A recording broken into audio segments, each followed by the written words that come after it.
And now, stand-up community subscribers and listeners from around the globe, it's time to Stand Up with Pete Dominic, where we ask the important questions that impact you, your family, and your community. Such as, should I take my grandmother to the basketball game so she can publicly share her intense, judgmental personality? And with the billionaire tax bill faltering in Congress, will Jeff Bezos finally need me to help swab the deck of his 400-plus-foot super yacht? And now, the podcast host who will talk trash at the volleyball game, especially if it means embarrassing the hell out of his children, Pete Dominic. That is right, Pico. Thank you very much. And thank all of you for tuning in to Stand Up here each and every weekday. Coming at you live. Not live, it's taped. I don't even know why I said live. From the shed, the solar-powered shed. While a nor'easter bears down on me here, like 2 to 4 inches of rain apparently overnight. Here, doing the show for you. Psyched to have you. And yeah, I do embarrass the girls, and I love it. I love it. It helps them develop humor. And I drop Julia off at school most mornings, and as she and her friend, I usually drive her friend too, get out, and as they're walking, and I yell stuff really loudly. Julia, did you remember your lunch money? Just like really embarrassing stuff like that. And she actually laughs pretty hard. So I love hanging out with them, and I did with both girls today. Had great conversations and hangs with both girls. Drove Ava to her physical therapy for her scoliosis, and had a really nice long talk with Julia tonight. Made him a little dinner. Val is feeling better, and thank you to all the amazing people who wrote such nice things about my wife Valerie's appearance here on the show yesterday. She doesn't love being on the podcast or attention in general, but she sure is good at it, and she was super vulnerable and honest about overcoming COVID. And boy, the feedback that I got from listeners. One person said it was the best episode they ever heard. Wow, that really went right to Val's head.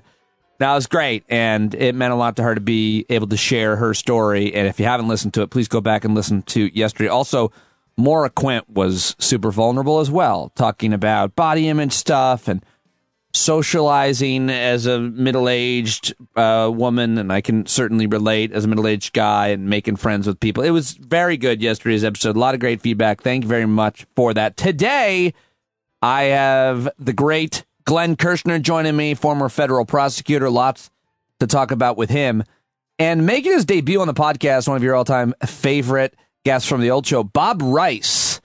Bob Rice joins me to talk about financial stuff, economic stuff, the future of everything. We had a great, I think you're really going to like my conversation with Bob. He was one of your favorites. Several of you have asked why he hadn't been on the podcast. I don't know, but we caught up a couple weeks ago. I said, please come on and talk to me, and he did, and it was not disappointing. So, Glenn Kirschner, Bob Rice, and you and me, and a storm out there outside the shed. So let's get to the news. I got some clips to play for you. Nothing too amazing or mind-blowing. A few things I want to share with you on today's Last 24. Hit it, Keith. Yeah, that stupid son of a gun, Keith, yesterday there were all kinds of technical problems with the podcast yesterday. I'm so sorry about that. First, it only posted the interview of my wife. I posted the wrong thing. Keith did. Sorry. And then the levels were off. Sorry about that. Got my technical producer, CJ Eichinger, coming over at some point this week, and we'll figure that out. Sorry, some of the news clips were a little low. Always want to hear from you and get your feedback on anything technical. If there's something that's not working, I want to make it better. I don't want to be annoying. I don't want to make the podcast annoying. I want to make it easy to listen to and to access, and I want you to expect it to be there each and every morning. So always reach out to me, standupwithpete@gmail.com. Let me know if you're hearing a long gap of silence or anything. I completely do this thing myself. I do it. I produce the whole thing. I book it. I host it. I do everything myself here in the shed. There's bound to be errors. I'm not a perfectionist, not trying to be one, but I hate the errors. So I'm always happy to go back in and correct them and make the show sound better. Always appreciate your help. If you're not a paid subscriber, hey, what are you doing? I'll be freeloading on this podcast. Come on. Taking money right out of my kids, taking food out of my kid's mouth. Sign up now. Go to standupwithpete.com or go to patreon.com/Pete Dominic and sign up to support the podcast. Subscribe right now. Be a part of our amazing community. What are you waiting for? Okay, to the news. Sorry. Well, let's start with a fun visit by the President of the United States to a New Jersey preschool class.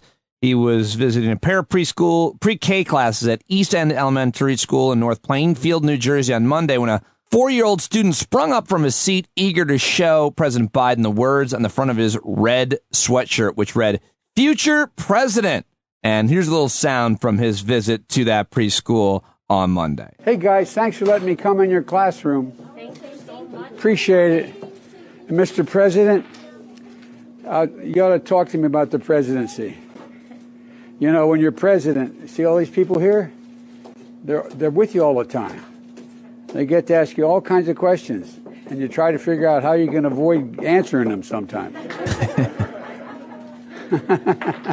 I love that. He got criticized for that, but I love that. I thought it was a great, honest moment. That's what politicians actually do. I have no problem with that. But I think some people are saying it was a scandal.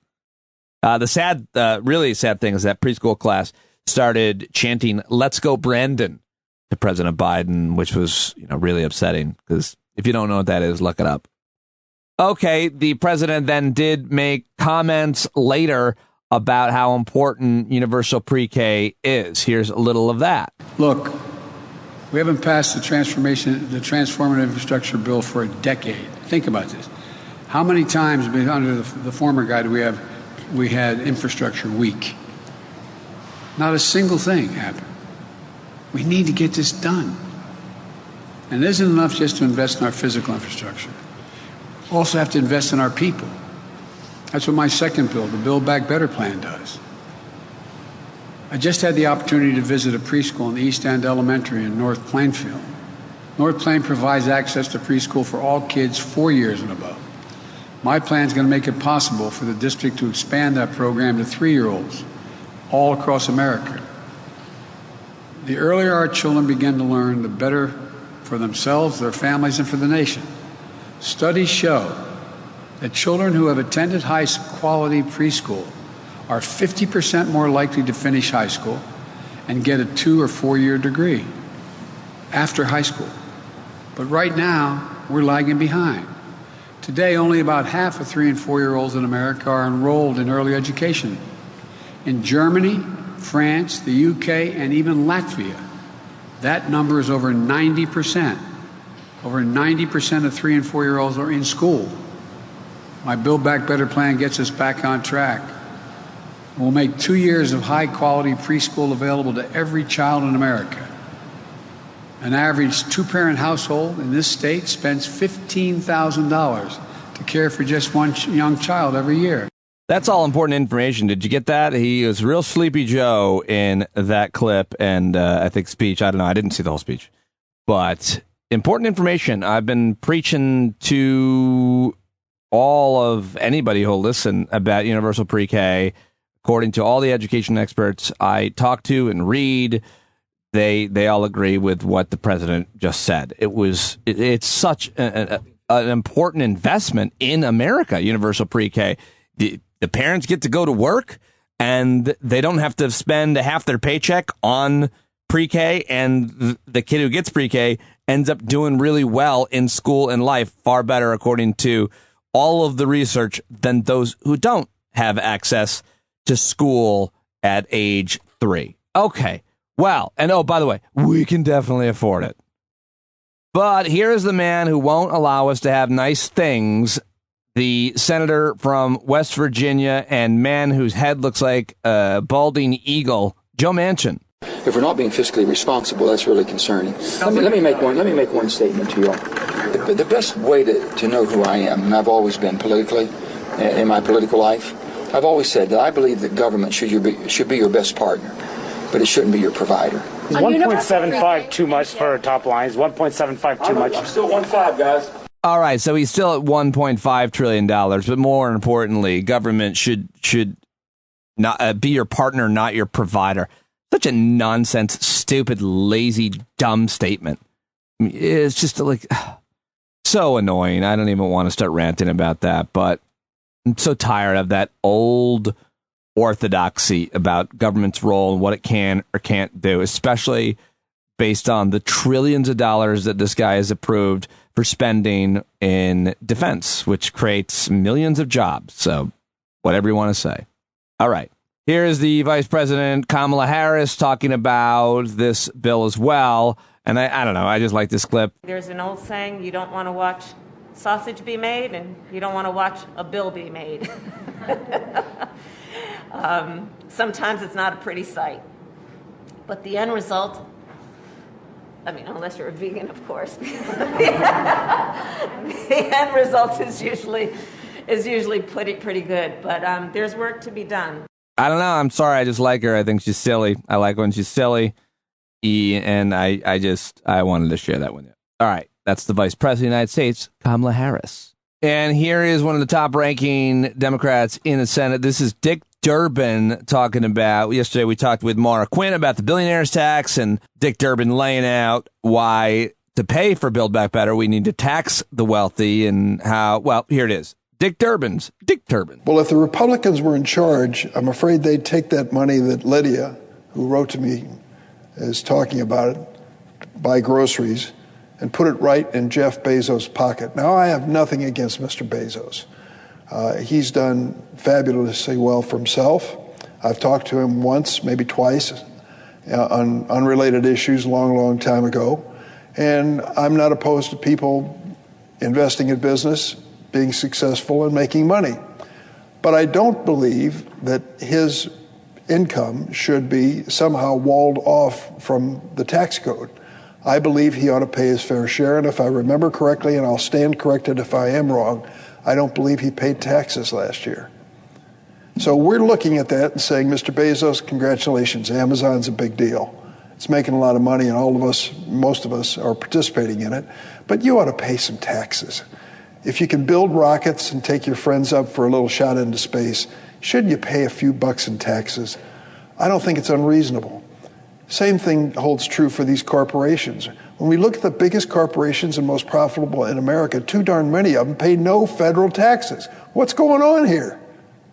We live in a country where success leads to wealth, and wealth leads, I think, to some responsibility, some social responsibility, and that includes paying your taxes. There you go, Dick Durbin, Senator Dick Durbin, Illinois. Now here is Republican Senator Mike Lee talking about how horrible Joe Biden is, just unprecedented, this bill and what he wants to do to transform America. Here's one Republican perspective, Senator Mike Lee of Utah. I tend to believe, Trey, that this is the most excessive abuse of presidential federal overreach since April 12th, 1952. Which was the moment when Harry Truman seized every steel mill in America in order to support the Korean War effort. It took a couple of months, but the Supreme Court knocked that down and said the president doesn't have that power. Now, I believe that what President Biden is doing now is comparable to that, in some ways even worse than that. Okay, enough with the hysterics. I love how they ignored the overreach from the Trump administration and still do, of course, when a Republican does it. It's fine.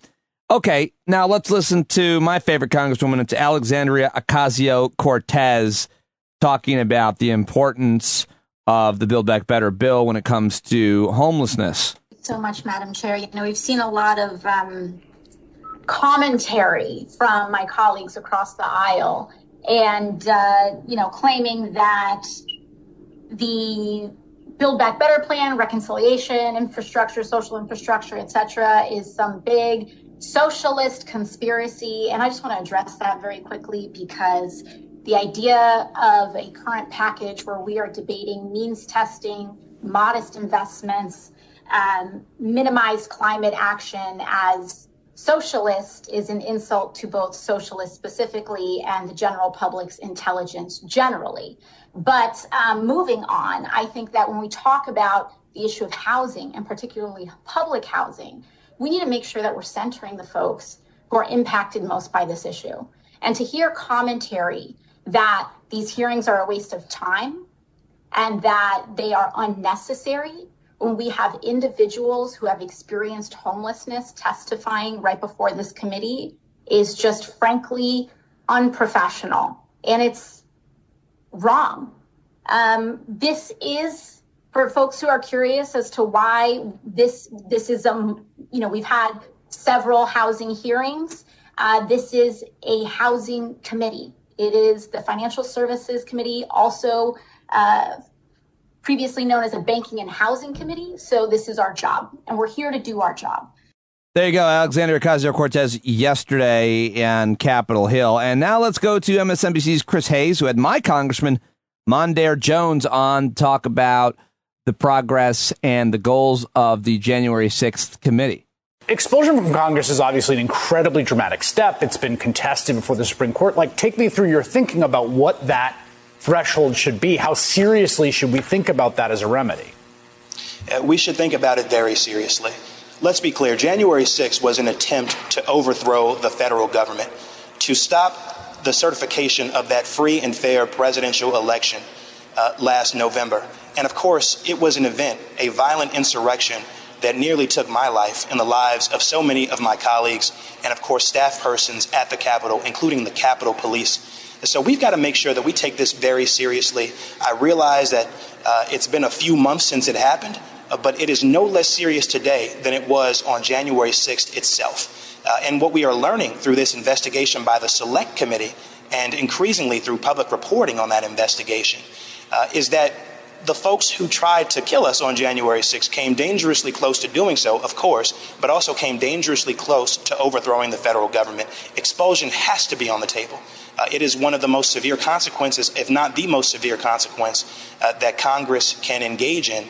And it is, I think, appropriate in such an instance. Love my congressman. I don't think there's going to be an expulsion of any congressman, but I hope I am wrong. Finally, one more clip I got to play for you. While most NBA players refuse to risk damaging the league's financially beneficial relationship with China by criticizing them or their dictatorship, one hero stands out and stands tall. The Boston Celtics center, Enes Kanter,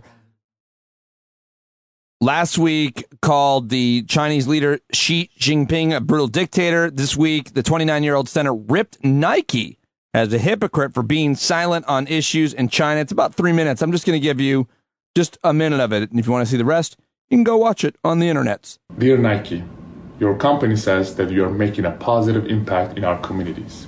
And that is true. Yes, you are. Here in the United States, Nike stands with the Black Lives Matter. Nike stands with Stop Asian Hate. Nike stands with the Latino community. And Nike stands with the LGBTQ community. And Nike remains vocal about injustice here in America. But when it comes to China, Nike remains silent. You do not address police brutality in China. You do not speak about discrimination against the LGBTQ community. You do not say a word about the oppression of minorities in China. You are scared to speak up. Who makes your shoes in China? Do you even know? There are so many forced labor factories in China. All right, well, he goes on, but as you can tell, it's kind of monotone, and he's got the thick accent, and I just don't want to play the whole 3 minutes, but it's really worth it. He's awesome. Enes Kanter. Sorry. Sorry, Enes. I just couldn't take the whole 3 minutes, but that was great, is what I'm trying to say. And he's on Twitter at Enes Kanter. He writes, "Dear at Nike, stop the modern-day slavery now. Hashtag hypocrite Nike. Hashtag end Uyghur forced labor." Good stuff. All right. That's all the audio I've got that I found that was good. And you can always send me audio if you want me to play something that you want me to play. Always send it over. standupwithpete@gmail.com. But let's get to all the rest of the headlines in the news dump, shall we? Pico, what kind of bizarre jingle have you cooked up for us today? Hairless, angry chimpanzee looking rather tough caused violent zoo upheaval for today's news dump. Wow. Yeah, apparently that's an actual story from the New York Post or something, Pete told me. I don't know. Love you, Pete. Thank you very much. All right, let's get to news on vaccine policy. The Biden administration Monday released updated guidelines for traveling into the United States, including stricter requirements on U.S. citizens who have not been vaccinated against COVID-19, as well as some exceptions for foreign travelers. Also wanted to mention this brutal report on the ultra-Christian extremist Liberty University from ProPublica. Is that how it's pronounced? That the Liberty University, an evangelical school created by televangelist Jerry Falwell, had allegedly discouraged and dismissed students' reports of sexual assault and rape. Holy Christmas. Have you heard about this? The title of the piece at ProPublica is The Liberty Way, How Liberty University Discourages and Dismisses Student Reports of Sexual Assaults. Really important story, and I might even guest up. I might even get the writer, the journalist from this piece. This is just crazy, mind-blowing shit. And sadly unsurprising, the Falwells seem like great people. Hey, the Falwells are coming over. Oh, the Falwells are coming. Oh, great. Great, I'm gonna then make plans and go somewhere else. Who should we have over this weekend? How about the Falwells? It's not a thing anybody ever says because they're funny. Okay, sorry, I'm having fun doing that for my brother. Better be laughing. All right, here's another story for you in the news dump. The car rental company Hertz. Anybody remember who he worked there? OJ used to work. Anyway, he Hertz is ordering 100,000. I don't think he has anything to do with Hertz anymore. Is OJ still affiliated with Hertz? Car rental company Hertz is ordering 100,000 electric vehicles from Tesla. The company says it's buying the Tesla Model 3 cars by the end of 2022, and it's also going to buy electrical vehicle chargers according to the Associated Price. So that's a pretty big deal. Hertz emerged from bankruptcy protection in June and named the former I don't give a shit. Anyway, Hertz is getting Teslas. Good. I still want one. I got the Chevy Bolt that has 170,000 miles on it, folks. And speaking of cars and stuff, Ohio printed 35,000 license plates with an error in them. Somebody's got to be in trouble there. Ohio printed out 35,000 new license plates before realizing a banner that depicted on the plate was attached to the wrong end of it was a tribute to the Wright brothers. The Wright brothers' historic first plane, the Wright Flyer. The plate was attached to the wrong end of the plane, apparently. Who cares? Why would you get it? You don't get what a bad day that guy had. Hey, Bruce, I think you got this wrong. Oh, shit. We printed 35,000 of those license plates already. Apparently, they're going to recycle the license plates. It's too early to know if there'll be any additional cost, according to the Ohio Department of Public Safety. Sad news for an endangered species of whales. This is a story coming from the Portland, Maine Associated Press. A type of whale that is one of the rarest marine mammals in the world lost nearly 10% of its population last year, according to a group of scientists and ocean life advocates on Monday. The North Atlantic right whale numbered only 366 in 2019. Its population fell to 336 in 2020. The North Atlantic Right Whale Consortium said the estimate is the lowest number in nearly 2 decades. Right whales were once abundant in the waters off New England, but were decimated during commercial whaling era due to their high concentrations of oil. How about that? I hope the right whale is able to make a rebound. In a related story, the left whales are doing really well. Unfortunately, big controversy now that they're teaching CRT in their whale schools. Worst joke ever made on the podcast. So sorry. I'll give you your money back.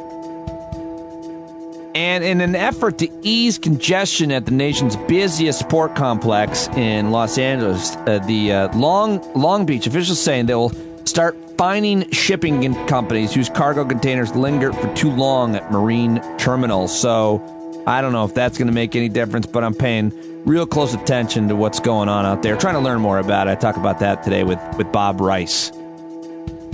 All right, and a couple who met at a Subway sandwich shop they got married.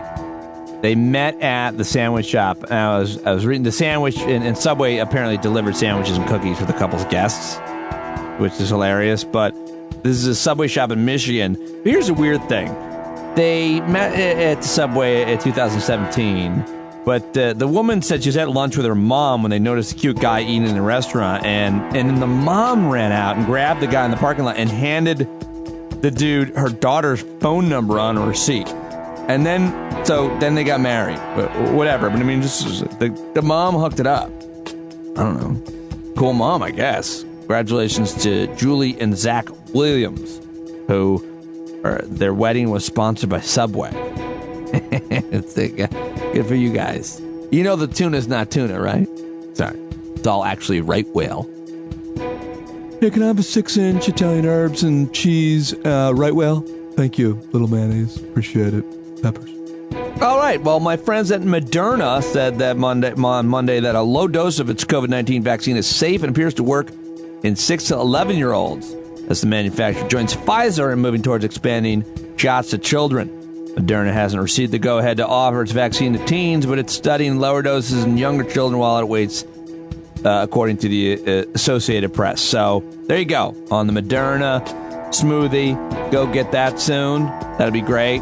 Here's a story from Florida, so you know it's going to be good. No, this is good. Florida ditching palm trees to fight the climate crisis is the headline, because palm trees don't sequester carbon at the same rate as native canopy trees. They also don't provide shade, cool down streets, and sidewalks to help counter the urban heat island that canopy trees do, according to the climate change manager for West Palm Beach. They have the resilience and climate change manager.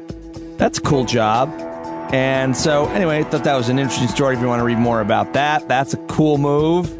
And how about this story? The Chicago City Council poised to vote this week on what would be one of the nation's largest basic income programs, giving 5,000 low-income households $500 per month using federal funding from the pandemic stimulus package enacted this year. What do you think of that? Chicago poised to create one of the nation's largest guaranteed basic income programs. All right, well, that's all I've got for you in today's news dump. Now it's time to get to today's guest. Coming up, a great conversation with former federal prosecutor Glenn Kirschner. But before that, I am very excited to welcome Bob Rice back to the show. Now, Bob was a regular over on the old show at Sirius XM. People always love when Bob joined us, but I haven't had him on the podcast, and I don't know why. He's the managing partner of Tangent Capital, and he has been in the past, he has so many different kind of careers. Wall Street Financial Products law partner. He was at the Justice Department where he's a trial attorney. He's an entrepreneur, mostly technology-based, a public company CEO, an investment advisor, a venture investor, and an author. He is a fascinating guy. He's written 2 books, Alternative Answer and 3 Moves Ahead. He used to appear frequently on all the business media shows, but he doesn't do as much media anymore, and we kind of start with that. But I'm really excited to have him joining me. He doesn't do much social media either, but he is on Twitter at BobRice3. At Bob Rice, the number 3, and maybe he'll check his mentions and you can say you heard him. But I really like this conversation. I think you will as well. I learned a lot. Always great catching up with Bob. The great Bob Rice starts right now. Okay, well, you've been asking for him, and I finally got a hold of the great Bob Rice, finally getting him on the podcast, a very regular guest at the old Sirius XM show. But let's be clear, you haven't been doing not only my show, but you haven't been doing as much media because why? Why, Bob? Great to see you. Welcome. Thank you. It's a pleasure to be with you, Pete, as opposed to everyone else in the media universe, I must say, which is why, I backed off of doing all this stuff because it was just not worth it. I mean, the toxicity of doing anything in public anymore. I used to enjoy the little banter on Twitter, which went from banter to nuclear warfare somehow a couple of years ago. It's just not fun anymore, honestly. I mean, I like interacting with you, a ton, and your listeners have always been fantastic. Seriously, I've enjoyed that. But so much of the media universe is simply, appealing to people's basest possible instincts to drive revenue dollars, obviously advertising dollars, that it's not worth it anymore. Right. And then a lot of the longer form conversations that you would have with someone like you or on the issues that certainly you're great at talking about can be pretty boring and dry and, just not as interesting to someone like me who I need to Bring it down a notch. Explain it to me so I can understand it too. So, well, no, that was the other problem was indeed all the other producers were saying you're boring and dry and it's not very interesting. So I like to pretend that it was me choosing not to be in the media, but. Well, because you didn't want to play the game. You never wanted to play. You always wanted to have a thoughtful, nuanced conversation. You and I have, even had arguments. I don't remember any of them. Nothing stands out. But I remember trying to push. I always want to try to push back on anybody if I think not because I want to be right or win the argument, because I think I want to make the conversation more layered, interesting, and play devil's advocate as possible. But the idea that we're going to, set each other on fire. Yeah, exactly. I mean, I've done it, but I'm not aiming to do that. It has happened, but not here. And I don't think on the podcast. Anyway, I'm psyched to talk to you. I have a million questions for you, but I want to just I thought I would start with what your kind of short-term concerns were about the world, America, government, I don't know. And then maybe some of what are your longer-term alarm bells that you hear ringing. Do you like that question even?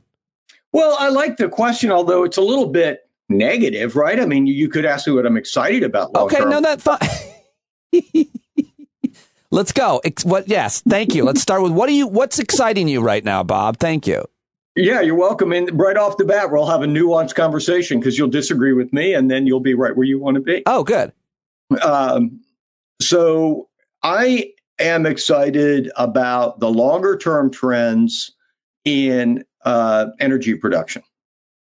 And when I say longer term, I mean longer term. Believe me, I am aware of the horrifying short term situation, but the longer term, Oxford University just put out what I think is one of the most, perhaps the most comprehensive study about longer term trends in the energy sector and longer term cost projections in the energy sector. And it's really a pretty optimistic conclusion that the way costs are falling, and they are really dramatic. If you chart them out on a longer term, a multi-decade kind of chart, you see that, the traditional hydrocarbon type energy production is, in the zip code of where it's always been in terms of cost and benefit. But everything from hydro to solar and wind, and those costs are just falling like a stone. And it's very exciting if you are both kind of an economics driven guy like I tend to be usually, and an optimist, because you can see that in 2040, 2050, these hydrocarbon things are simply not going to be competitive as sources of energy. Hydrocarbons are generally speaking fossil fuel. Right. So talk to me about what that portfolio looks like and how you see it corresponding with the climate changing. Like the big question is, does the planet turn to dust before we get there? Yeah, yes. And of course, that is a incredibly scary thing. And certainly parts of it will either be turned to dust or turned to be water. The new versions of Atlantis. Yeah. I can imagine, the Jersey Shore being a tourist attraction in a few years as people go scuba diving to check out what the homes used to look like. But, overall, will humanity survive it? I think humanity will survive it overall, and we'll be in a new era. But look, the next 2 or 3 decades could be awfully ugly as you go through that transition. Well, I don't want to go off on too far of a tangent, but when you say, will humanity survive it? But Bob Rice, will human beings be human in 2050, or will we be all wired up with transistors in my penis? Hopefully not there. But why? Well, maybe I can't. Maybe that's a replacement for a drug. Yeah, well, that's a fair point. Well, look, yes, and those are some of the other really fascinating things. You're going through a period. Everybody understands that computing is changing and getting faster and better and all of that kind of stuff. But there really is a watershed moment here happening in technology, which is that up until now, essentially, up until the last few years anyway, computers have just been used to calculate. Now computers are being used to make decisions. And so that's a really profound transition point And there's no way back from any of this, of course. The pace of this change is just going to keep accelerating. Artificial intelligence and machine learning algorithms get better and better. Quantum computing looks like beginning to look like the real deal for the first time ever. And you put those trends together, and it's kind of mind-blowing. I'm telling all the young people I know who are going to school now to focus on being like beauticians and electricians, because all the decision-making jobs are, those are going to be the elite jobs of the future, right? The decision-making jobs are going out of style. Is there a job? Will there be a job for me? Not beautician, not electrician. Think of could I maybe ride? I want to be a park ranger. Will they be needed? A park ranger who tells jokes might be needed. So that may be the thing. That's probably what you were missing on the horse riding thing. Yeah, it's and you could tell jokes at the same time. Yeah, maybe me and my horse could do a whole bit. There you go, a bit. I get it. What is quantum computing in terms of how it affects my life? Oh gosh, look. Well, frankly, nobody knows. It's such a powerful thing that people have a hard time envisioning how it applies to real life. But one commonly pointed out issue that is very real life is people believe in general that it would simply obsolete every sort of current encryption that exists, so that your bank account would be, instantly hackable instead of only hackable after a fair amount of work like it is today. The ability to make much more complex calculations instantaneously is coming. And what does that do in all seriousness, what's that do to human life? I don't know. Nobody knows. But it's an incredibly potent force. And one of the more interesting things I think about it actually is the way it's changing the nature of international competition. For example? For example, China is well ahead of us, and their system may be better designed to drive major advances in quantum computing because they can pull all the resources of the society together and point them in a direction in a way that we don't want to. That's been our history, right? We don't want to do that. And so we don't want to do what? We don't want to dictate where the economy is. We don't want a command economy. We don't want to live in a country where that someone in a castle starts banging a drum and we all run and start making a widget. That's right. Exactly. So, but maybe we need that in order to be able to compete in a race for quantum superiority. Because so you're supporting authoritarianism and communism. That's actually why I wanted to be on the show. You were begging. You've been begging me to be on. That's the whole problem is I haven't been able to find a platform for that view. But now I know. No, let me get into politics with you because I agree with you in terms of the point I think that you're trying to make is the reason why China and other governments and societies are able to get some of these things done is because they're not arguing about whether or not they should repair their roads. They're not arguing about a bunch of bullshit, whether or not vaccines work. They just bang the drum.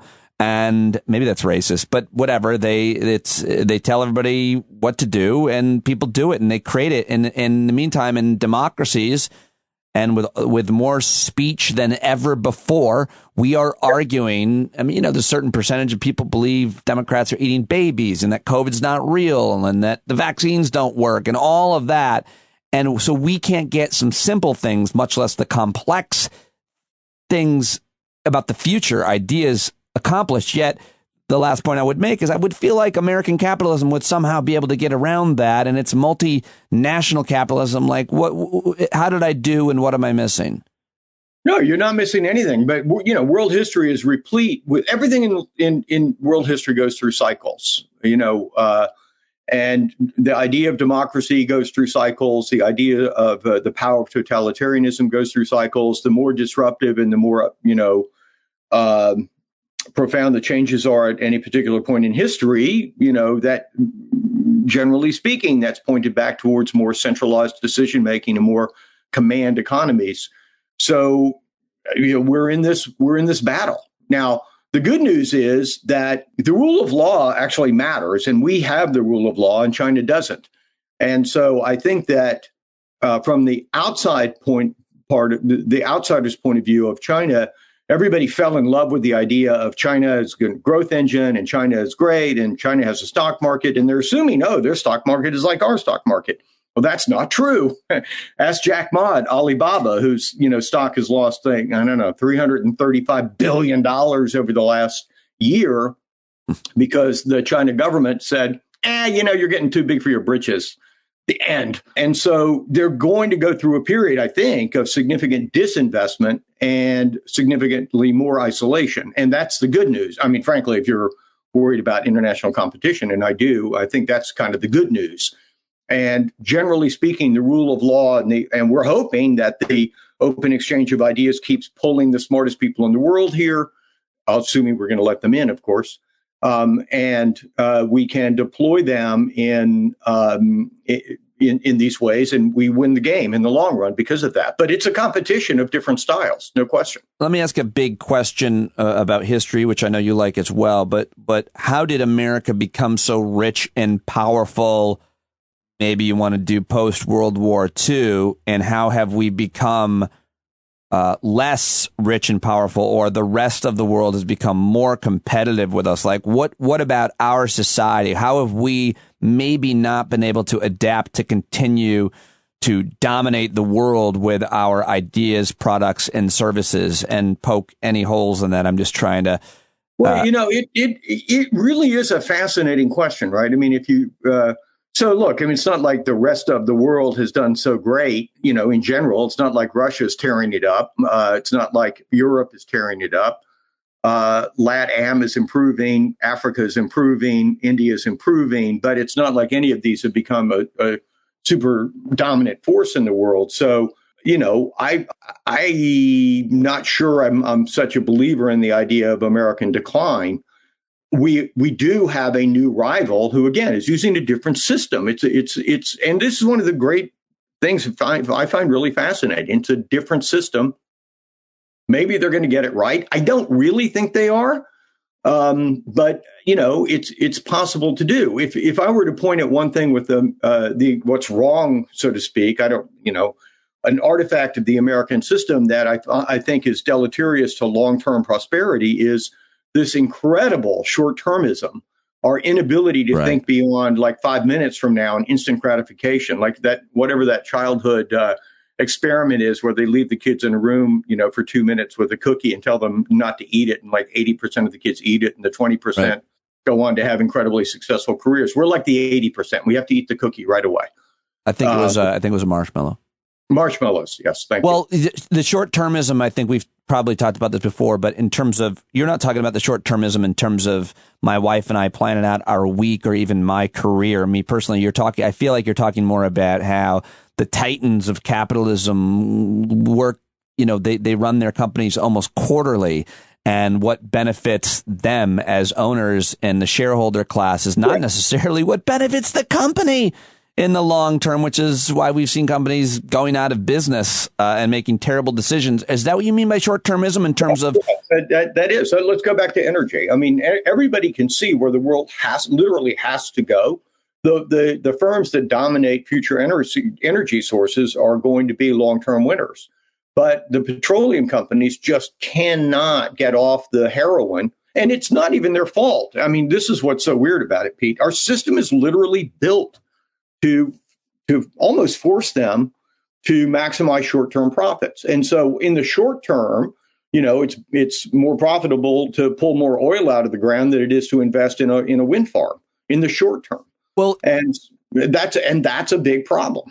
Right. But just how much of that problem is still human made, in that the decision makers at the highest levels of any company and their board make decisions based on incentives and that things that incentivize their own personal profits. Like, I'm making decisions for me, my bottom line for the next year, 2 years, 5 years, maybe my bonus coming up. Like, how much of it is? There are two related problems. That is one problem for sure. We tend to incent these executives who are sitting on these mammoth companies. And investors too, right? Well, but I said there are two problems. So let's talk about the executives, because that's who you talked about. Yeah. The shareholders have absolutely nothing to do with any decision that ever gets made. Really? Well, effectively. Yeah. I mean, that's a great myth of American capitalism, but it's not true anymore. Another time, let's talk about what the rise of passive investing is doing to corporate decision making, because that's actually an incredibly interesting subject. But in the short term, meaning this conversation, the executives are incented to juice the stock price in the short term, because that's how they're going to make all their money. So you're totally right about that.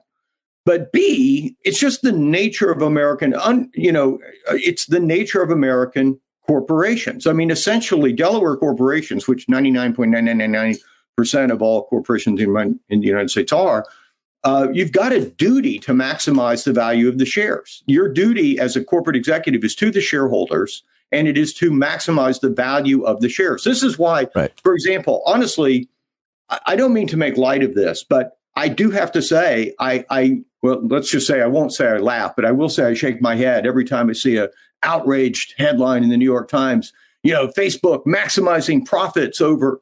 Yeah, that's their job. I'm sorry. And maybe it shouldn't be their job, but that's a different conversation than being shocked. It's like that line out of Capablanca. I'm shocked that, corporations are trying to maximize profits. That is what they are supposed to do. Let me just real quick. I share that opinion, generally speaking. That's what they're supposed to do. Companies are supposed to make money, but can a company, and now they have these entire ethics departments at Google and all these places, can a company make a decision that will both make them money and not get them a lot of bad publicity when we find out their product is as bad as tobacco? Well, that rationale is a reasonable rationale. Like, people will be so mad at us, they will stop using our products, and that's bad for us in the long run. So, yeah, that's a perfectly reasonable consideration. And maybe one would, if one is on that side of the fence, one would hope that becomes more and more of a force. But, in order to create the kind of company which was even literally allowed to take things other than shareholder well-being into account in corporate decision-making, that is, can I decide to make some money, but also invest in a way that's going to preserve the environment, and I'm going to be able to balance those as a corporate executive. You actually had to go and create a separate new kind of company down in the state of Delaware. I mean, the law was such that the only thing you could really pay attention to was shareholder well-being. And so there are these things now called B Corps as opposed to C Corps, which is the standard way of creating companies, which do allow management to take those kinds of considerations seriously when they're making determinations about how to invest. So I want to ask you about a whole bunch of financial products and trends, but I don't know if we'll have time, because I do want to just get your take on something that seems, because it's been so long since we talked, I want to ask you, hey, Bob, what do you think about the insurrection? Hey, Bob, what do you think about democracy? Hey, Bob, what do you think about the future of housing? I mean, we can talk about all these kinds of different issues with you, which is why you've always been such a great guest on this program and on all of its iterations. But I just wanted to get your take on what's going on with the planet's supply chain system. Here's a crazy thing I'm going to say. Nothing unusual, in the sense that every time there's a pandemic or a war, this happens. The end. Like, the only difference is one of magnitude, because we had gotten the global supply chain so incredibly hyper fine tuned for last second delivery, right? Nobody was holding inventory anymore because it's expensive to hold inventory. Right, and if I can get it from China for a penny a sweater in 2 weeks, well, then I don't hold inventory. And so the system had gotten over-tuned to perfection. And then when you've got the disruption, which always happens some way or another in world history, whether it's climate or pandemics or war or whatever the heck it is, the supply chain always goes fluey. It's just that we had become so dependent on an incredibly globalized, perfectly tuned, amazingly well-tuned supply chain that this time it really bit more than it has, in a way that was more noticeable than in the past. And, especially in the United States, we don't produce anything anymore. Well, whether it's iPhones or strawberries, if you think about it, I just saw someone illustrate the supply chain, the world supply chain system as dominoes going down, and just perfectly, it all works perfectly. You get you pick the strawberries, you put them in a box, you put them on the truck, the iPhone, you build whatever it is, wherever it is. It really worked efficiently, very efficiently, with very few major problems, except for where you started. Whenever we have a war or a pandemic, there are problems. Yeah, and so if you want to know, not fuck Joe Biden. You don't want to say fuck Joe Biden. It's not Joe Biden's fault. It's not. You don't want to blame any politicians or any. So lame. I mean, oh my God, it's just so lame. This is the problem with the idea that people don't pay any attention to history. They think this is the first time this has ever happened. I mean, goodness gracious. Well, let me just clear up one other thing, though, then, because it's fair to how much are we seeing inflation, products prices going up as a result of government spending or borrowing, the national debt, versus the issue that we're talking about, supply chain, pandemic? It would seem that the reason why everything costs more is temporary, and it's because of what we're talking about, as opposed to anything with our monetary system here. Correct. That's right. There's nothing to. It's not about government. No reason to believe. Look, I mean, I've like everybody, I go through periods of my life, and I have been in the past. I've been very worried about the deficit and what it would do to the dollar. And but here's the short. I can prove the answer. Yeah. So all you have to do is look at the value of the dollar versus the value of all the other currencies in the world. There's something called the dollar index, and it shows you the relative value of the U.S. dollar versus the relative value of the basket of currencies that are represented by our trading partners. We're basically at all-time highs right now. It's extremely strong. I'm not sure we're at all-time highs. I shouldn't say that's not true, because if you go back to the 40s and 50s, but over it's at an all-time. It's at a 20 or 30 year high, some number like that. So let me amend my statement. But if the inflation were being driven by concerns like you were just describing, debts and deficits, it would first show up in a decline of the dollar, and that hasn't happened. Right. So it's just, for the record, it's always been reasonable to be concerned about debt for lots of different data points, reasons in history. But my understanding, and I've read a little bit about this recently, is that for all of the predictions that we were going to have major issues as a result of our national debt and budget deficit, inflation, and all of it, they just never come true. The dollar stays, and we don't get that. So stop. It's never come true. And actually, this observation is the core observation in what is rapidly becoming a profoundly important area of economics, which is called modern monetary theory. And what are modern currencies? What do they really represent? And what are they? And how can they be used as a tool by governments in order to reduce inequality and share the prosperity of an economy more equally across the society? And so MMT, modern monetary theory, is really the biggest. People, I often do talks, as you know, and one of my talks is called The Disruption of Money. And people always think that what I mean is, Bitcoin, but I don't mean Bitcoin. I mean modern monetary theory. It's the fundamental idea of what sovereign nations can do with the currencies that they control. And it's just a wonderfully interesting area, because it blows up all of these traditional notions that we've had about government budgets being similar to household budgets. They're not.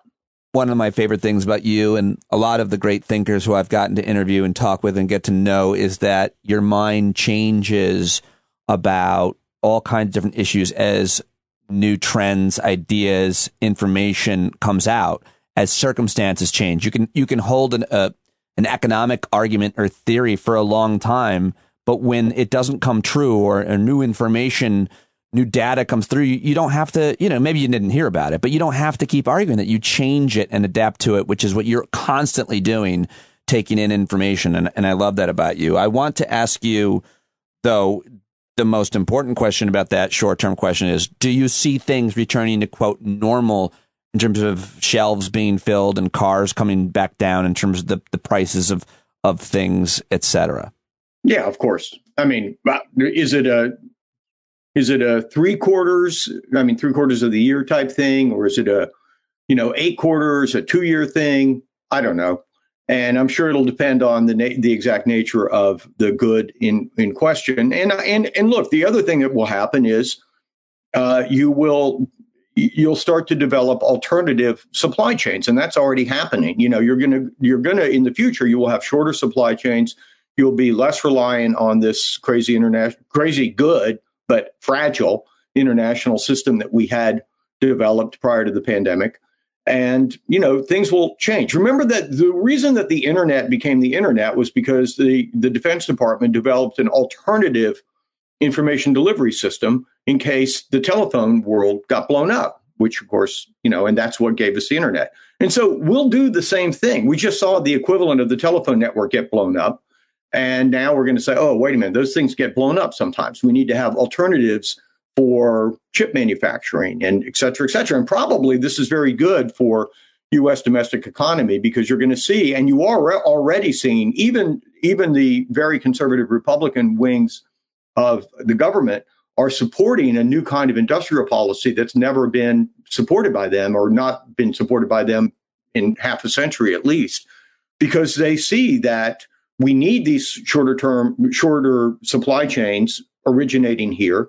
And they see, going back to the very top of the conversation, that China is a real threat. And if we continue to depend on China as the origin of so many of our supply chains, that is very problematic.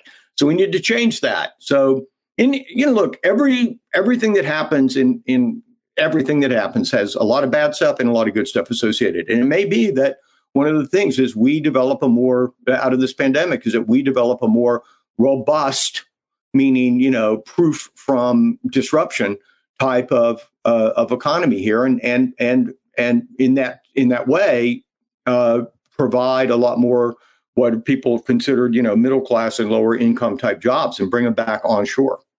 I just want to ask you finally about some of your observations over the past 2 years. We haven't talked in a while. I mean, you and I talked a couple weeks ago at length privately, and it was great, and it's so great to reconnect with you. But I really just want to know what your thoughts about the pandemic and COVID are, personally, or just in terms of the way it's all unfolded. Have you been really surprised by anything? I mean, a guy like you has to do a little bit of research, if not a lot of research, on science, so where we're going with a pandemic, with a virus, and how it affects markets, how it affects lives, not to mention a vaccine. What surprised you? What are your thoughts over the past 2 years and how it's changed our lives, your life, the economy, and any of it, and any surprises? The biggest surprise to me, Pete, is, again, a remembrance. It causes you to think about the way human beings think.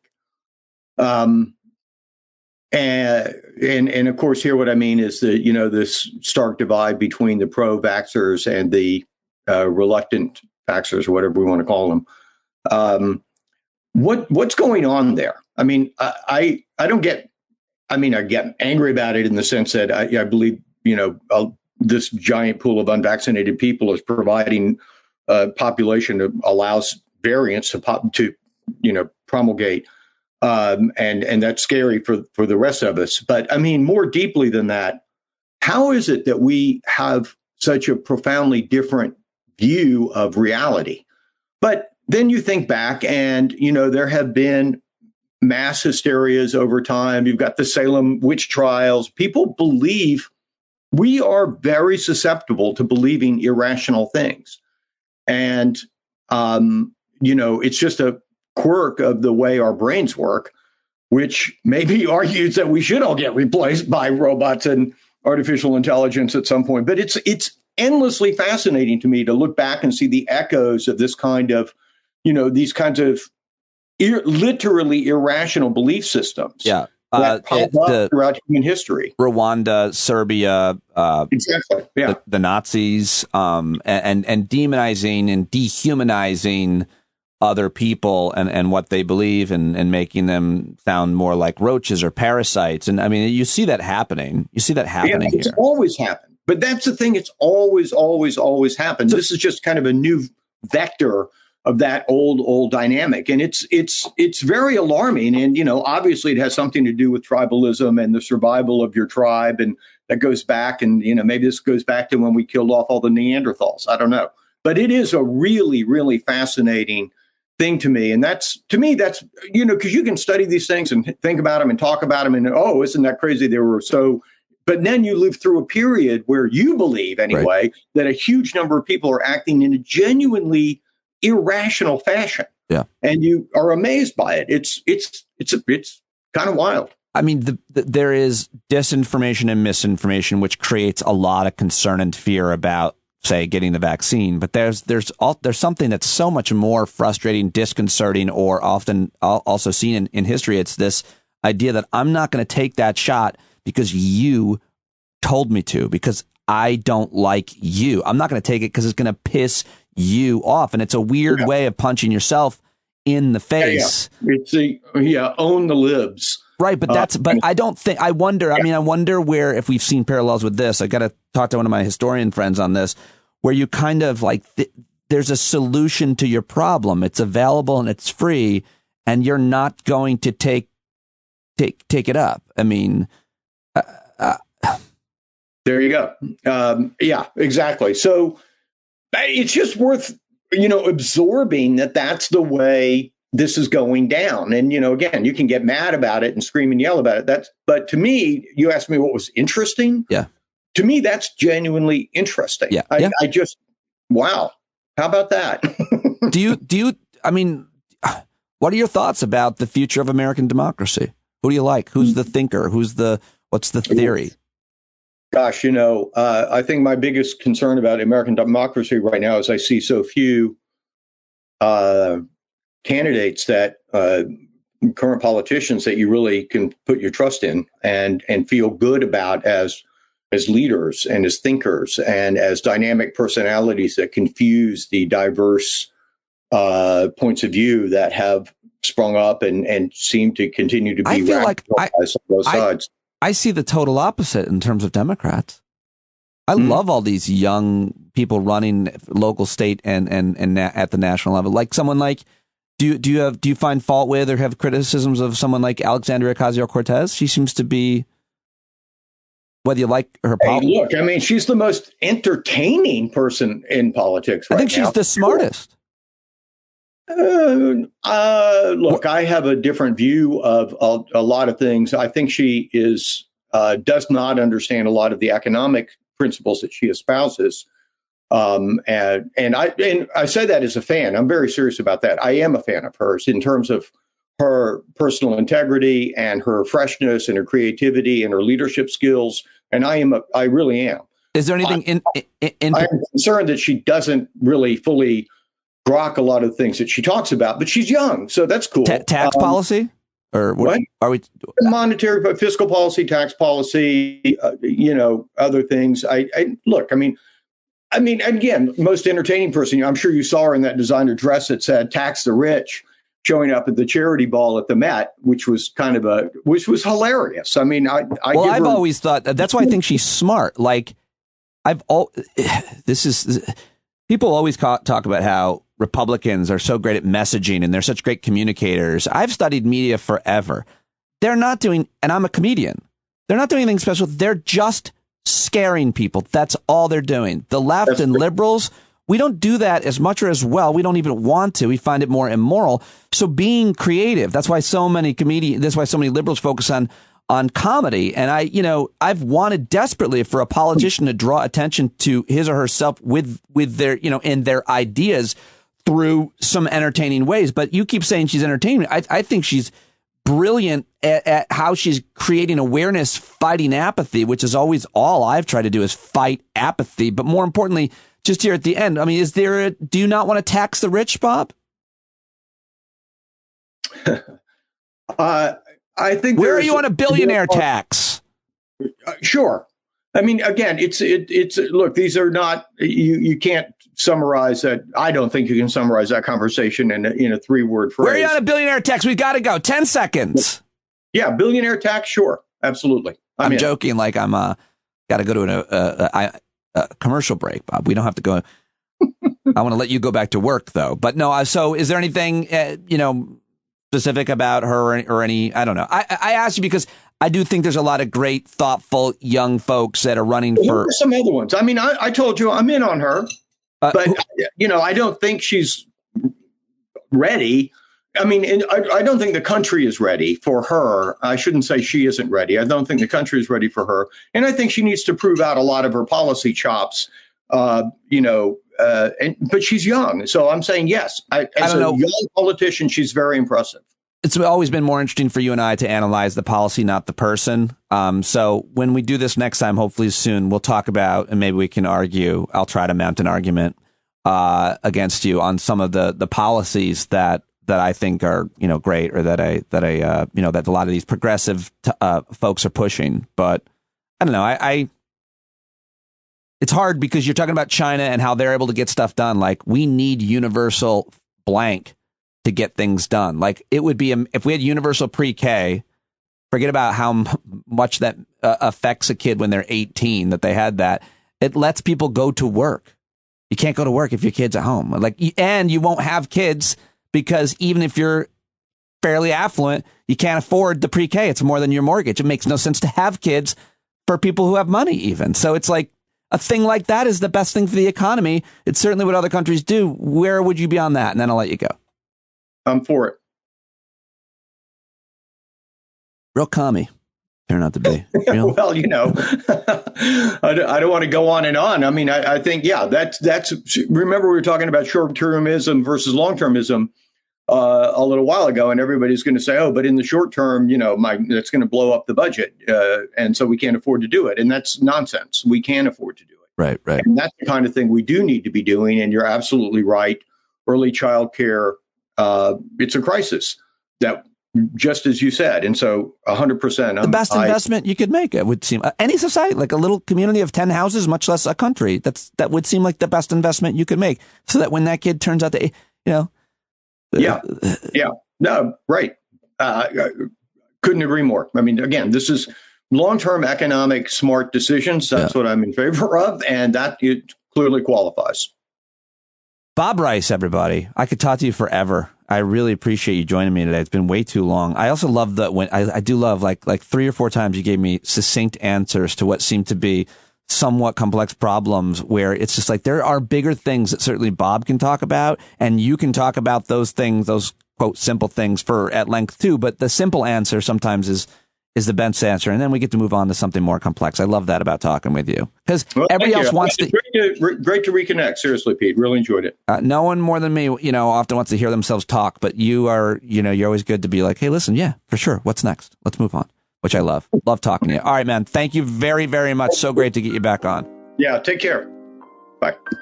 There he goes, Bob Rice. Bob Rice 3 on the Twitter, Tangent Capital, Rice Partners, and always great to talk with him. He grew up, by the way, we didn't talk about his personal life much, but he grew up down south and a really interesting life. Always happy to talk with Bob and great to catch up with him. Let me know what you thought of that conversation.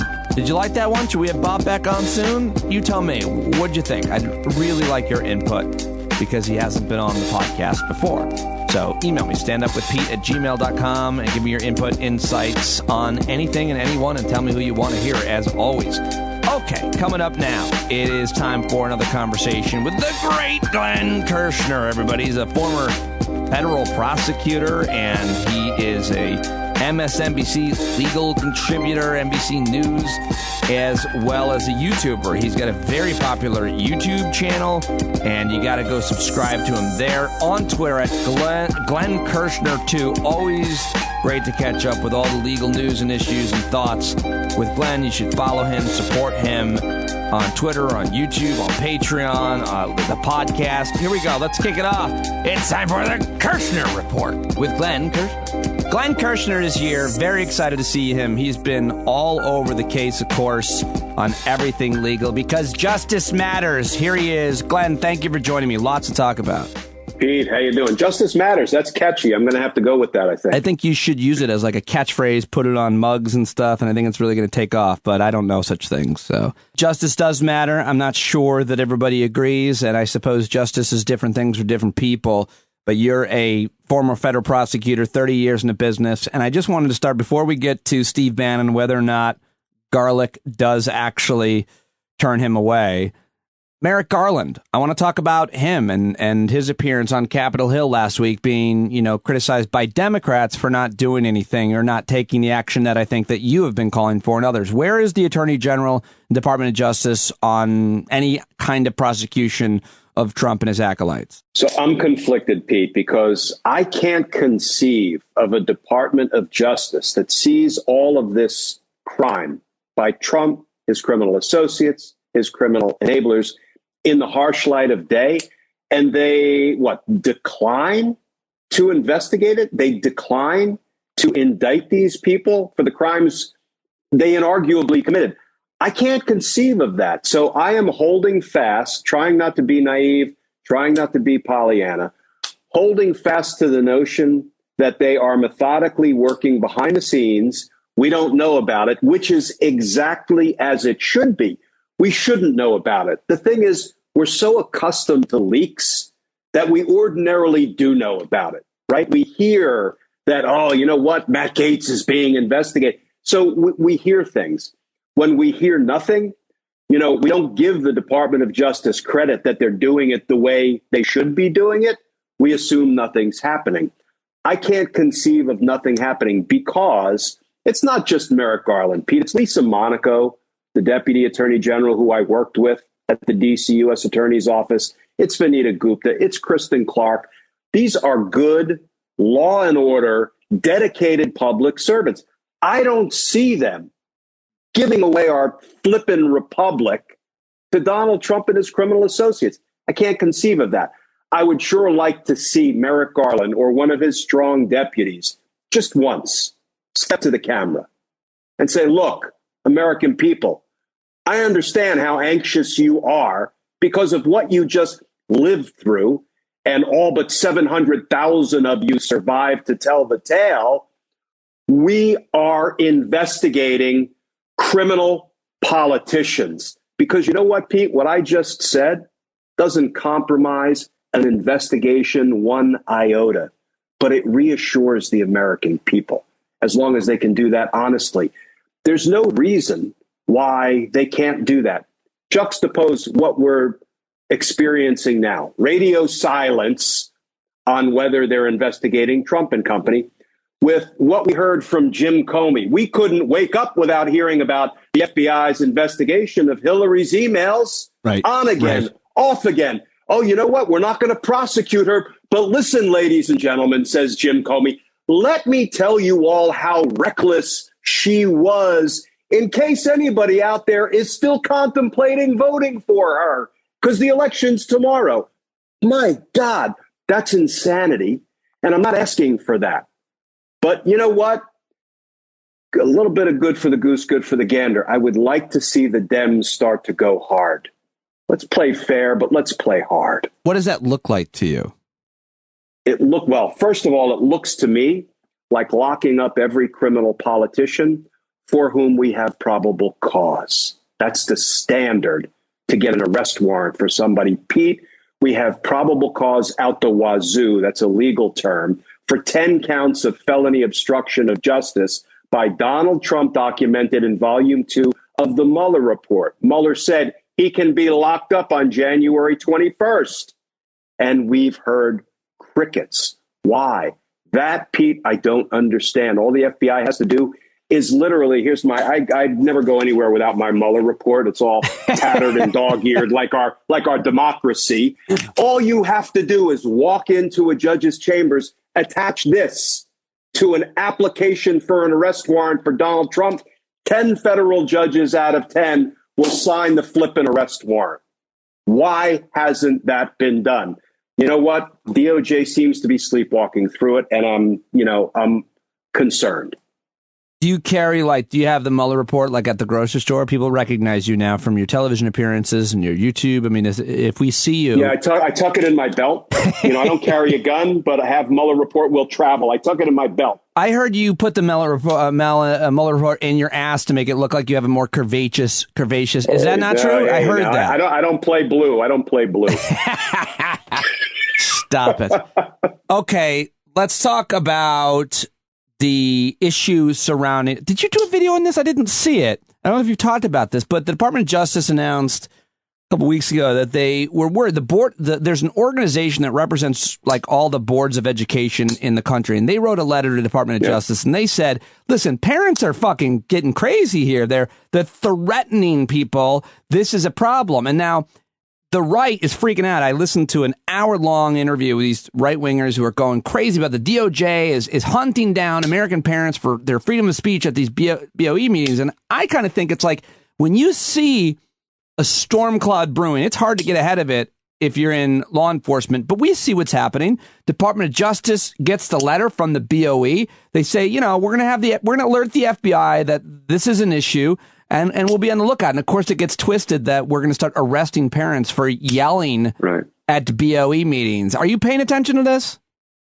Yeah, I am. And you know what? I paid close attention to a Broward County school board member named Jennifer Jenkins, who testified or made comments at a public school board meeting saying that, I don't mind people exercising their First Amendment rights in our school board meeting, even doing it loudly and profanely. I don't even mind them gathering outside my house on a public sidewalk because they have their First Amendment right to free speech. What I don't appreciate is they are sneaking around the back of my house. They're drawing their weapons. They're threatening my neighbors. They're calling child services on me, reporting that I am using cigarettes to burn my 5-year-old daughter under her clothing, such that a DFS worker is dispatched to have my daughter disrobe to see if there are cigarette burns.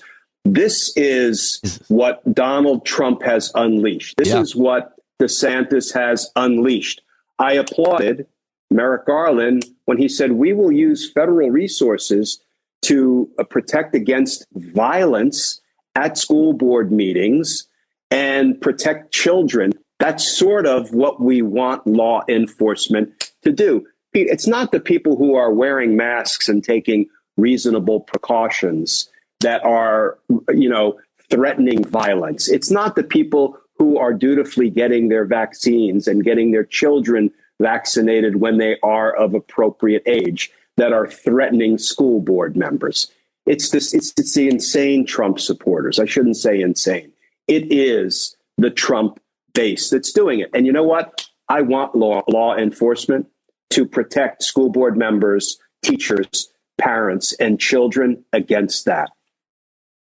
Are there other situations where the Department of Justice, FBI would have gotten involved in situations like this, that would watch it? Because, I mean, it's so easy to look at the post 9/11 FBI stance and how they were spying on every goddamn mosque in the country. And it's like, if you looked at that, and there was very little threat, come to find out, they flipped all kinds of people, arguably radicalized some of them themselves, and gave them whatever they needed to carry out their plots. In this case, you've got parents in my district, in every district, screaming at parents. I haven't seen or heard physical threats, but it's gotten very ugly. You named that one horrible anecdote. I hadn't even heard that. But is there precedent for this kind of reaction by federal law enforcement? Listen, we always have to worry about federal law enforcement overreach. Yeah. As you said, in the aftermath of 9/11, we overreacted and we probably trampled on the civil rights and the First Amendment rights of, for example, Muslim Americans. So we have to guard against that. But that doesn't mean we should fail to act to protect school boards, parents, children, teachers, administrators, because there's a risk of overreacting. There's always a risk of overreacting. There's always a risk of bad actors in the FBI, in the Department of Justice, in the judiciary, right? But that doesn't mean you can't aggressively protect public safety for fear that some people are going to go too far. When they go too far, you cut them back and you hold them accountable for it. I mean, I hate when people do this, but I'm going to do it myself. If those parents were black and brown parents screaming, "I know where you live," there would be a wildly different reaction from local law enforcement, much less a public reaction, much less right-wing media. I mean, these white people being outraged that they are now being at least watched a little bit closer by the Department of Justice because the Board of Education, organization, reached out and asked them to. It's not like the FBI was like, you know what, we should pay attention. It's like they were asked, hey, do you know what's happening in your country right now? And I don't know. I think it's pretty mild at best, really. Yeah. I am all for thoughtful law enforcement efforts, and we just have to guard against overreach. All right, let's talk about the man of the moment, Steve Bannon. Can we just the politics around it? I know, Glenn, you're normally the legal analyst, but you do a little political analysis as well. And how do you feel about putting a criminal in prison or arresting someone who it's going to make them more powerful than ever before? If you strike me down now, do you agree that the politics here, and I certainly agree with this, and everybody who's saying this, Bannon, who wants it? What's his name? Richard Wolff has been saying this about Bannon. He knows him. I know him. This is exactly what Bannon wants. Bannon wants to be brought in for contempt, charged with contempt. He wants to go to prison for a year. He would love that. Nothing would make him more powerful. And I just think that is important. And I wonder if that's true of, say, mafia bosses or other gang criminal, or is that a thing that you deal with as a prosecutor? No, but I say let's give Bannon what he wants. I don't really care about the consequences. You put somebody in prison when you can prove beyond a reasonable doubt they committed crimes. Now, mafia bosses don't go that route. They want to stay out of prison. Why? Because they are not creating sham foundations to steal money from political donors. That's what Bannon is doing. Let's face it. Oh, man, I get really worked up about this. Let's go, please. Steve Bannon creates a bogus foundation called We Build the Wall. He steals from Donald Trump's base. He's indicted federally by the Department of Justice. Donald Trump swoops in and pardons him for stealing from Donald Trump's base. There's no reporting, Pete, on whether they split the money, Bannon and Trump, but it seems like Bannon got to keep the money he stole after he was pardoned. No reporting on that. I'd like to see some. Then, Pete, after Donald Trump does that enormous favor for Steve Bannon, keeps him out of federal prison, Donald Trump needs a favor, though. Donald Trump doesn't want Bannon to testify to the 1-6 committee and incriminate him, Donald Trump. So he, in essence, signals Bannon, don't testify. And Bannon doesn't testify. So Bannon needs to be investigated and indicted by the grand jury for contempt of Congress. I don't care if that will give him the opportunity to grift more money by creating the We're Held in Contempt Foundation. Yeah. We go to jail for Donald Trump Foundation. I don't care.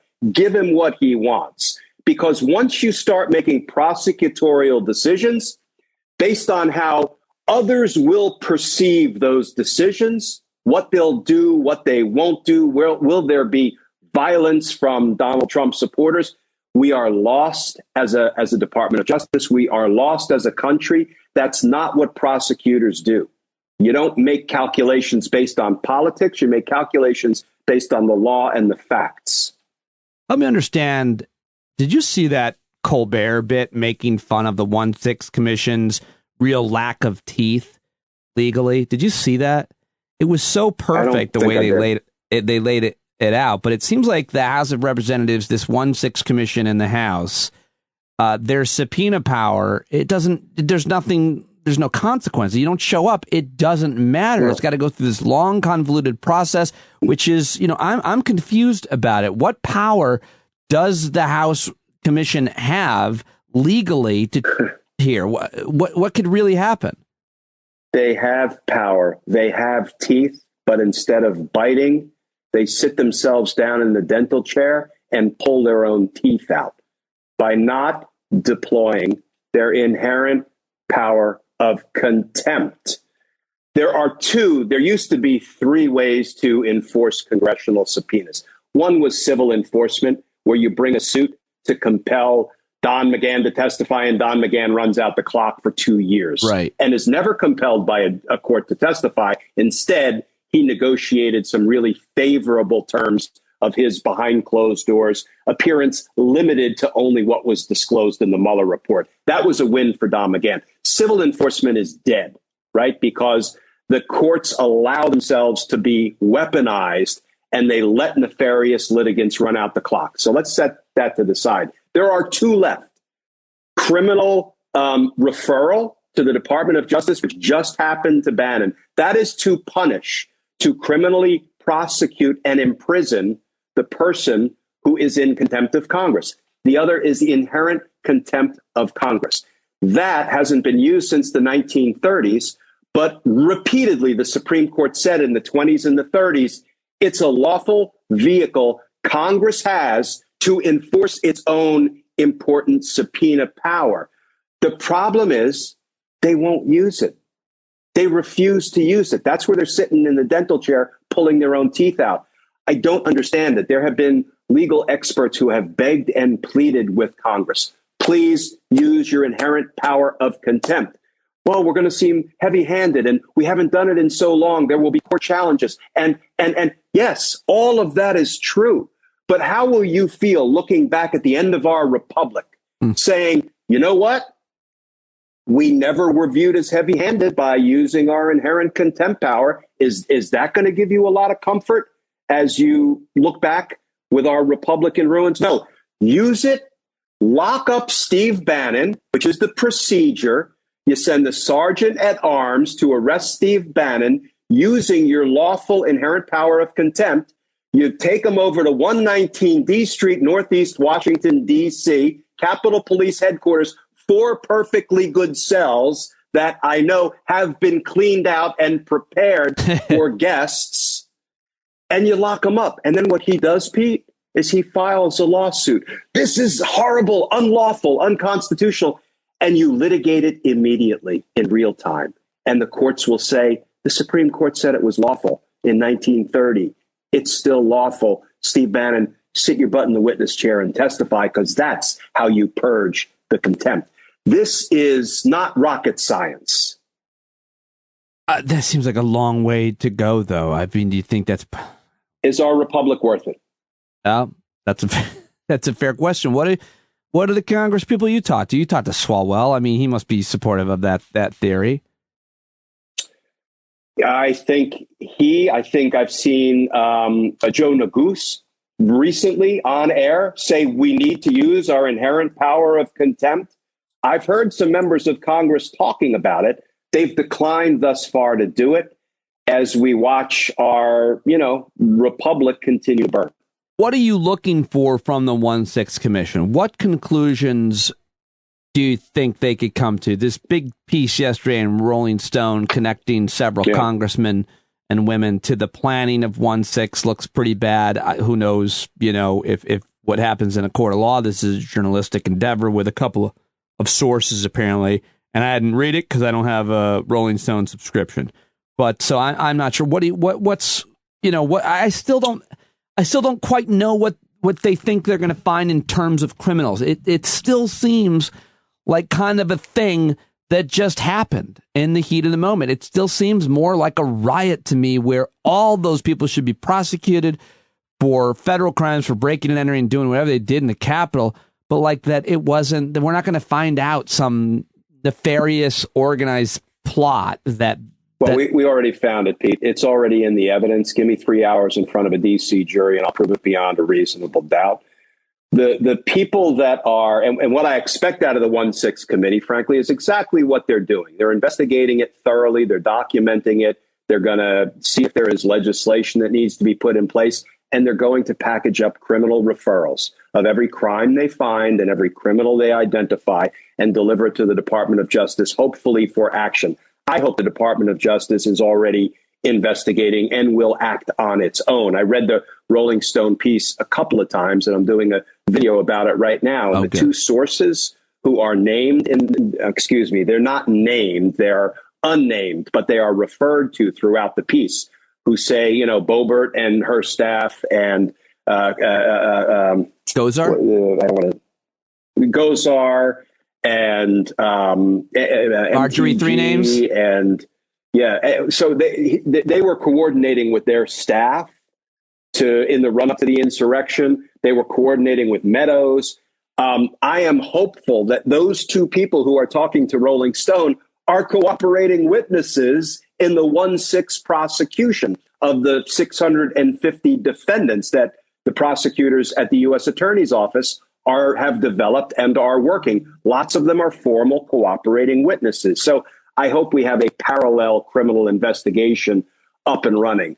And there was another point it's already escaped me about the 1-6 commission conclusions and what, if anything, should happen. Is that helping you jog your memory at the other point? No, because I'm old and tired, Pete. There was another point I was going to make. You need to be a better interviewer. You need to draw this back out of me. Come on, give me something. You aren't wrong at all. It's just that the one, I just don't know where they're going to go. You said give me 3 hours, and I just... thank you. You just got me right back on track. Yes! Perfect. That was perfect, my friend. Sorry. All right. So here's the thing. You say, well, it just seems like a riot, spontaneous violence erupted. You know what the 1-6 insurrectionists, the defendants, are saying? They're saying, I didn't go there preparing to attack the Capitol. I got swept up in the moment based on the speeches. Here were the speeches. First of all, Donald Trump lied to everybody. He said, your vote was stolen. Your election was stolen. Your president was stolen. And if you don't go down there and fight like hell, you won't have a country anymore. Then Mo Brooks said, go down there, kick ass, and take names. Rudy Giuliani said, go down there, trial by combat. These people were sized up by Trump, Mo Brooks, Rudy Giuliani, Don Jr., and they said, I got so swept up in what I was being told to do. Ultimately, these people were a loaded gun in Donald Trump's hands. He pointed them at the Capitol and he pulled the trigger and he said, go down there and stop, action word, what's going on in that building. That's precisely what they did. That is called inciting a riot, inciting an insurrection, inciting a rebellion. Donald Trump is guilty of that crime. And you can call some of these cooperating defendants that we're prosecuting for executing Donald Trump's orders and prove the case against Donald Trump. One of the many ways. Is there a lot of precedent? Have you ever prosecuted someone for inciting a riot? Is that something that happens It's not something that happens every day. In fact, it never happens, and it never should be inspired by a president of the United States. But Pete, what I have done is taken many maiden legal voyages for which there was no precedent. You know what happened? Sometimes I won, sometimes I lost. When I won, I created law in the appellate courts because we did it for the first time, and it was the right thing to do. And when I lost, I'd lick my wounds, but there was no shame, there was no embarrassment. It's what we should be doing as law enforcement officers. I guess the last thing is, did you mention this? I don't think so. The Rolling Stone article apparently says that some congressman, I think I thought it was reported as Gozar, but it doesn't matter which, said that if you follow through, you're going to get a blanket pardon, which is an interesting. It's an interesting thing, right, Glenn? Like, I don't, again, with no precedent. Like, if someone ever said to me, Pete, if you go in that bank and you rob that bank, I'm going to make sure that you get pardoned for it, and then we all win. Like, there's got to be very little conspiracy. That's a criminal conspiracy, is what that is. It would give me a lot of incentive, and it would give me a lot of cover to want to commit a crime and know that I'm not going to get caught. I mean, that seems like it should be criminal. If you break in the Capitol and overthrow the election, we'll pardon you. The guy's like, fucking, this is going to be awesome. Let's go. Remember what Miles Taylor, the Republican from the administration who flipped and is now, speaking candidly about what he experienced. I believe he's the one who said Donald Trump told ICE agents, no, violate the immigrants' rights when they're trying to come over. Right. I'll pardon you. Don't worry about it. That is the corrupt use of a pardon. That's not a legitimate presidential pardon any more than when he pardoned Roger Stone when he told Roger Stone lied to Congress, according to Judge Amy Berman Jackson, covered up Donald Trump's crimes. Donald Trump said, do not plead guilty, do not cooperate, stay strong, stayed strong, went to trial, got convicted, sentenced to 40 months in prison. And as he was packing his toothbrush, Donald Trump pardoned him because it was a conspiracy, period. And the minute we get somebody willing to go into court and fight it, judges will rule our way. But DOJ has to wake up. Glenn Kirschner, thank you very much for answering all my questions. I love prepping to interview you and catching up on all your videos. So great to talk to you. Thank you very much, sir. You offer me a lot of hope. Thanks, Pete. All right, there he goes. Glenn Kirschner, Justice Matters. Follow him on the old YouTube. So go subscribe on the YouTube. Go follow him on Twitter. Listen to his podcast. Support him on Patreon. And there you go. That's today's show. How about it? Glenn Kirschner, Bob Rice. Let me know what you thought. I'd really love to hear from you. Thanks so much again for your feedback yesterday on Val and Mara. It was awesome. I so love to hear from you about the show. And email me, standupwithpete@gmail.com. All right. If you haven't signed up for his paid subscription, what are you waiting for? Go to standupwithpete.com and check it out. Patreon.com/Pete Dominic. Sign up there. Learn more in the show notes. And every day, as a member, you get an email from me with a picture of nature. So send your pictures of vitamin N over to me now to use. Every morning, you'll get an email. Wake up to it. It's got a nice picture of nature. That alone is a reason to subscribe. Go subscribe right now. All right. You know who's a subscriber? The great John Carroll, singer, songwriter, Grammy Award winner. Johnny, take us away, baby. They had a keen imagination for a crystal ball, drawing all the plans of a stand up. But all they had to go on was the time they were in, with other causes for laws, and since they weren't even sin, they knew that change was gonna come before the change could begin. They had to stand up. All right, they had to stand up. We got to stand up. We got to look the devil square in the eye. We gotta let him know it's his time to go, and make it clear when all we hear is a lie. Why you lying awake wondering where the money all went? It'll be the cost of freedom that'll go unspent.